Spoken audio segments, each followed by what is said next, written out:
Hello guys, good morning. તો સવાર થઈ ગઈ છે અમારી અને સવારના લગભગ 11:30 થઈ ગયા છે અને અહીંયા બાબુ ઉઠીને તૈયારીમાં કામે વર્ગી. શું કરે છે બાબુ?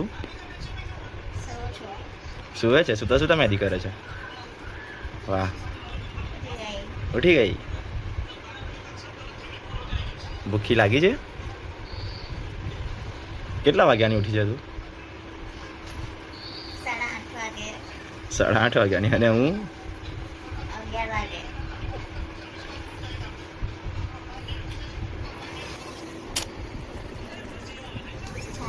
મુઠિયા લો.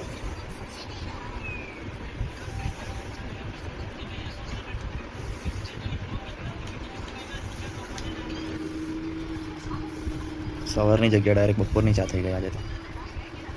હવે તારે નહીં પીવી ચા? શું કરવું છે? મમ ખાવું છે. રવિવારે પણ ક્લાસ ચાલુ અને ક્લાસમાં ફૂલ જોરોશોરોથી કામ ચાલી રહ્યો છે. બધા સ્ટુડન્ટ્સની કીટ રેડી કરવાની. યસ. આવતા રહો બધા હેલ્પ કરવા માટે. કોને કોને આવું છે હેલ્પ કરવા?